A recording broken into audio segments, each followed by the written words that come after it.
Here's a question that should bother you. Why do European fairy tales follow African cosmological rules? Spirit spouses who claim humans as lovers and punish betrayal across lifetimes. Animal-human transformations that are permanent and binding. Names that function as ontological keys. Know the true name. Hold the power. Curses that travel bloodlines, binding descendants to debts they didn't incur. Forests as sentient moral agents. Water as conscious, erotic, capable of desire and vengeance. Bargains that bind not just the individual, but their children's children. European Christianity doesn't explain any of this. African cosmology does, repeatedly, across regions, independently. So how did African narrative laws end up governing European fairy tales? The pattern that demands explanation. When the same mythic mechanics appear globally, but only one civilization treats them as foundational rather than aberrant, that civilization holds the deeper framework. This isn't about stolen plots. Most African tales were never archived, deliberately erased, fragmented, or dismissed as primitive folklore. We can't prove direct transmission for most stories, but we can trace structural DNA. European fairy tales are African-shaped stories retold inside non-African moral systems. They keep the transformation rules, the taboo structures, the spirit logic, but they lose the cosmology that explained those rules. They lose the ritual context. They lose the ontology that made spirits, ancestors, and nature co-equal actors. The question is, why does the structure survive when the worldview doesn't? What Fable actually investigates? Fable isn't folklore collection, it's forensic reconstruction. Core questions. What narrative technologies allowed African instruction to survive when archives were destroyed? How did knowledge travel without writing, without institutions, without official sanction? Why do darker African logics, spirit debt, blood consequence, no happy endings, make stories more durable under pressure?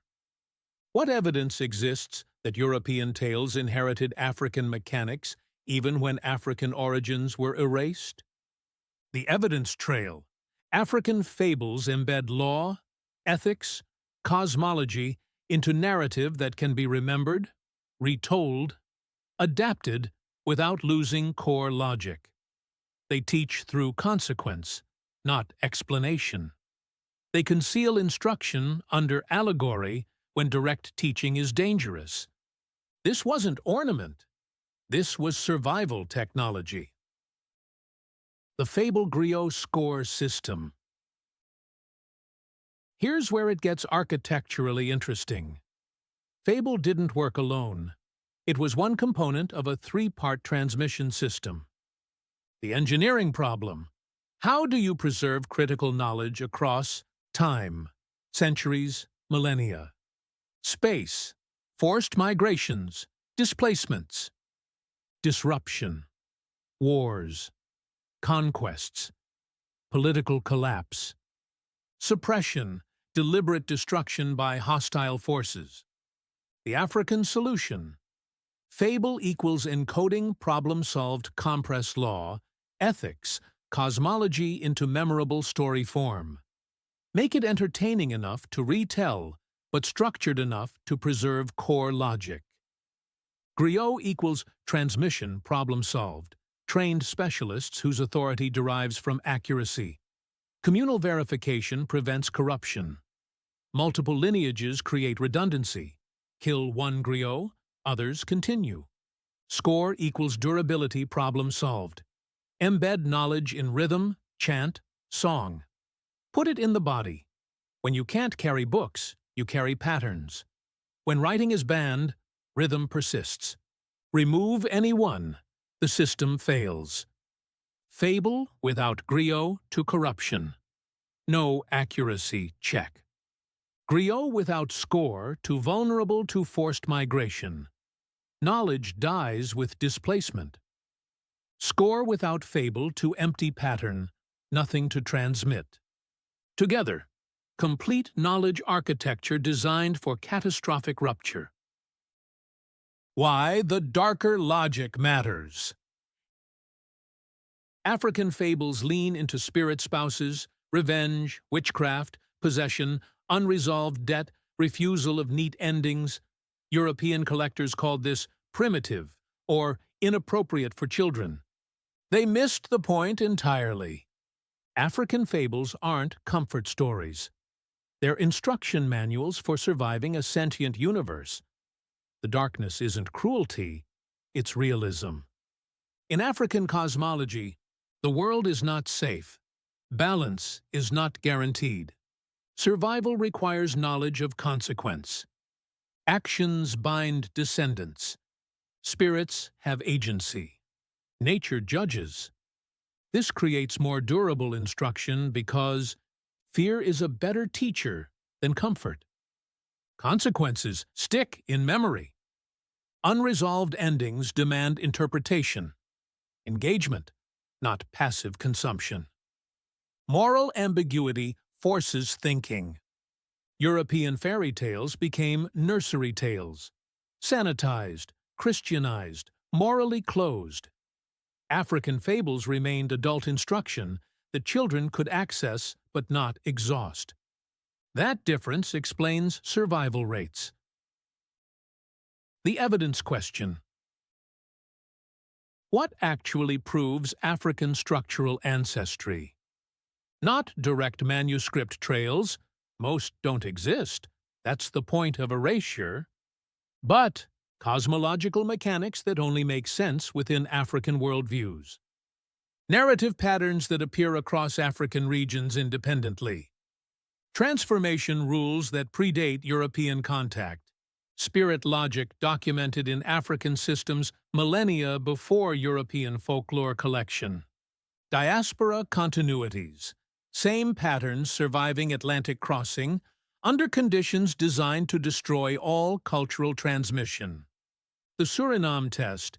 When enslaved Africans in Suriname, Dutch colony, different colonial power, different geography, 400 years isolation, preserve identical narrative structures to West African originals.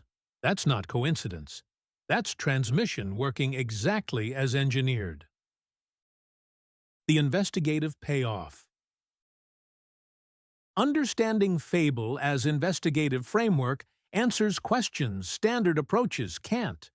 Why did African cultural practices survive enslavement when everything else was destroyed?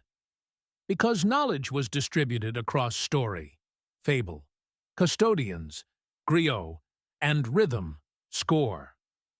Attack 1. 2 others continue. How did specific knowledge travel without institutions? Through bodies, through performance, through redundant encoding. Why do African narrative patterns appear globally? Not because Africa invented all stories, but because African systems retained the cosmological architecture that makes certain narrative mechanics legible.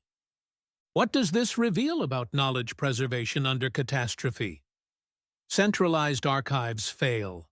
Distributed, embodied, redundant systems survive. Why this matters now? We're living through institutional collapse, digital fragility, algorithmic misinformation. Archives disappear. Truth fragments. The Fable griot score system offers proven alternatives. Knowledge encoded in story. Survives without centralized authority. Verified by community. Not dependent on single institution. Embodied in practice. Can't be deleted, banned, or burned. This isn't nostalgia.